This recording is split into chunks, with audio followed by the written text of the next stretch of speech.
So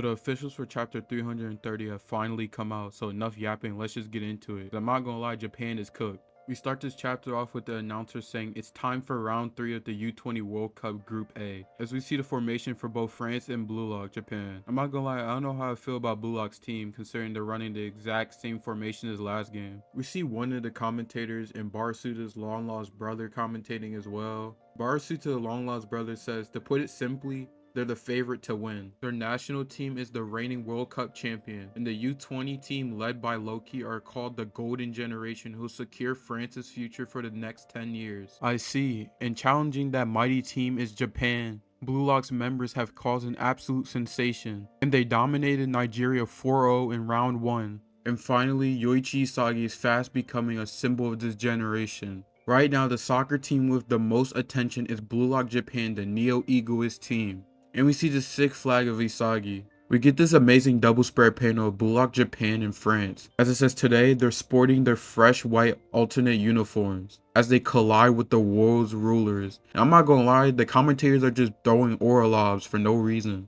Because what do you mean world's rulers? And look how my man's Loki is cheesing ear to ear, ready to fry his man Isagi for what he said in the NEL. And then we see Charles looking around mad confused, talking about some, where's Shido? Bacha was like, yup. And Bacha confirms that he's on the bench. My man Shido is not beating those 3-12 allegations anytime soon. And then Charles replies to Bacha saying they're gonna wipe the floor with them since Shido's now on the pitch. And then we see Rin over here hating, like usual. And then he proceeds to say, get ready for a broken nose. Rin, have you learned nothing from your training? We get this cool panel of Isagi and Loki as we see Loki jump into the air looking like he's flying. I'm not gonna lie, Japan is cooked. Continuing on, we get some Isagi monologue as he said, whoever wins this will get as close as possible to the finals. Convert this pressure into defiance. As we see the Japan versus France game kick off, with Hugo starting with the ball saying, okay, ready. We see France do an all-out rush attack, with Loki and Charles sprinting down the field along with everybody else on France. And BLUELOCK is taken aback from this. We see this man Hugo dribble up the field as he passes Isagi, and he fries Rin as well. And then we see Isagi yelling out not to let him pass. As he already says, right, I know that, but there are too many danger spots to protect. This is utterly impossible. As we see all of France rushing down the field. We see Hugo hit a mean pass up the field towards Loki, as Isagi just watches in shock, cause bro can't do nothing. Now this is absurd, because not only they have one, not two, but 3 people guarding Loki. They all talking crazy, thinking they just stopped Loki. But Loki is cheesing mad hard because he says too bad, come on, contrarian. As we see Charles pop up to take the ball, and it seems like the whole time Loki was the bait. As we see Charles lift up into the air, as we see Charles hit a mean gremlin shot with his aura surrounding him. We see Isagi state that their teamwork is unreal, and that in their very first attack, they transcended all BLUELOCK's thinking. As we see Charles score the first goal of the match, we see Loki comment on how it was a nice shot. As Hugo says, yup, it's destiny. We start this next chapter off as it says a declaration of war, a rapid fire attack, a one-shot kill, as we see the crowd screaming, and Ego is not having it. And we get this sick panel sketch of Loki, Hugo, and Charles celebrating. We get to see Japan's defense point of view as they talk about how insane France is as a team. They go on to explain as they say, you can explain it logically, but that goal wouldn't have been possible without incredible skill and talent. Cut over to Rail as he says, let's chill. They made an experimental surprise attack, and these were aspects we couldn't react to. What France really wants is to rattle us and throw us off our game. So cool our brains, let's not lose our heads. And I think it's kind of cool seeing Rail act as the team captain to settle everybody down, because he kind of does fit that role.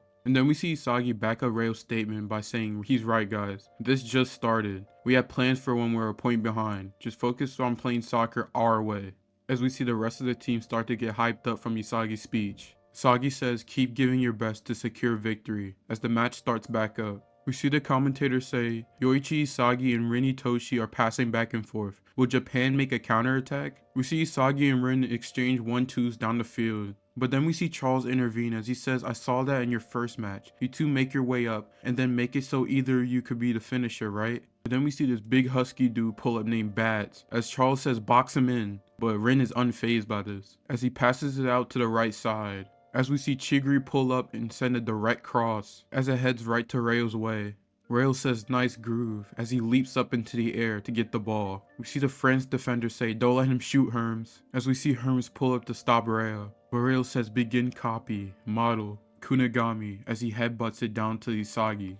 But that whole play gets shut down in a matter of seconds as Hugo pulls up and says, "You've got a good team, BLUELOCK. However, Yoichi Isagi, your two-gun thing only works when you're squaring off with an opponent and can feint in either direction, making your shot unpredictable. But if one were to charge and close that gap, your movements can be totally nullified." As Hugo goes on to say, your weapon can be crushed by logic. We get some Isagi monologue as he says, "This guy ran a simulation using my movements as data." And Hugo says, "Yup, and that backwards volley you did during the Nigeria match can also be nullified through contact." But while Isagi's getting pressed by Hugo, Rin and Karasu are both open. But that changes immediately because both of them get locked up. As Hugo says, "If we block your helpers, you have nowhere to pass to. If we crush you, BLUELOCK is dead in the water." But Isagi tells him to shut it and that he made it this far by devouring people like him. Isagi goes on to say that he's gonna risk it all to be number one as his eyes start flaring up. But Hugo says, "But you're more suitable to be number two."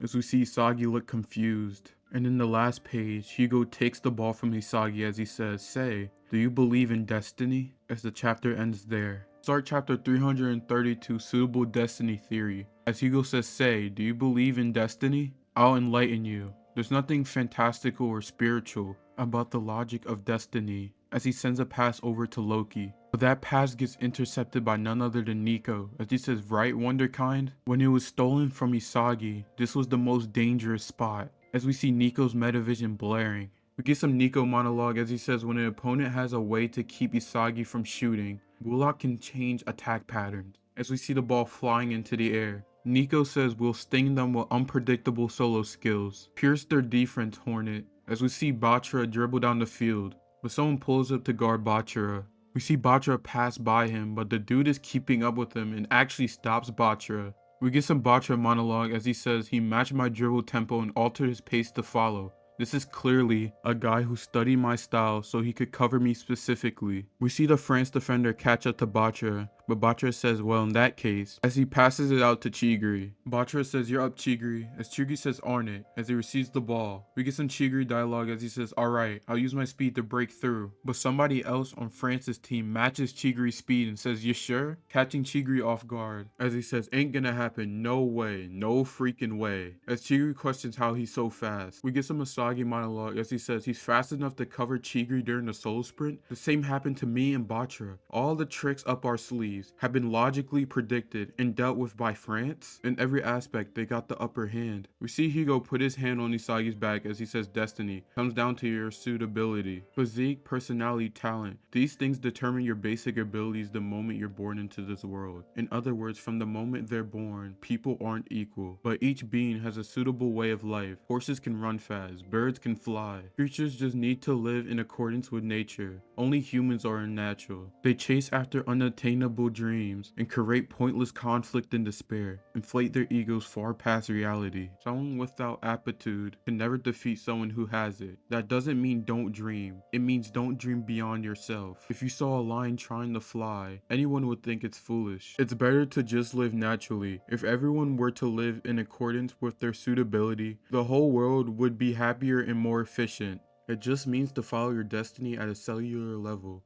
This is my philosophy. Suitable destiny theory." As Isagi says, "Yeah, so what? You say I don't have the talent to be a striker? That my specs make me more suited to be a midfielder? All of that is painfully obvious to me. Then why do you persist in living so unsuitably?" As we get this amazing double spread, and Isagi says, "Because BLUELOCK taught me that you could rewrite destiny with your ego." As Rin says, "Leave it to me. I'm gonna obliterate them and their destiny." As Loki pulls up on Rin, as Loki says, "Destiny isn't something so easily changed." As the matchup between Julian, Loki, and Itoshi Rin begins. The matchup between Rin and Loki start as we see Rin dribble up the field, and Rin is not playing around because this man instantly hits Loki with a nutmeg, but Loki sees that and catches up. We see the two of them clash with each other as we see Rin actually holding his own against Loki. Rin sees an opening in the goal, so he goes for the shot, but we see Loki push up on him. We see Loki block off his shot course as Hugo jumps up into the air and blocks it with his leg, setting the ball flying. We see the commentators say, "Gah, so close," as they say Hugo's incredible block protected France's goal, and Isagi is just confused. We see Hugo do some superhero type of landing as Isagi says, is he for real? Did they predict that shot too? They knew Rin likes to shoot while colliding with defenders, so Loki restricted his shot burst and Hugo blocked it. No, it's not just that. All the tactics we prepared, plus the quirks of our individual skills, and even our ways of thinking have been logically analyzed. They have the right guys in the right place and are performing at 100%. It's a team of ultimate suitability. Is there a way for us to beat France? You BLUELOCK guys are good. Taking the diligent and clever group dynamics of Japanese soccer and mixing the individualistic philosophy of everyone striving to be the world's best striker produces a hybrid team with the best of both approaches. Your coach must be an exceptional man to have pulled off this experiment, but its effectiveness ends here. Talent 66%, environment 33%, luck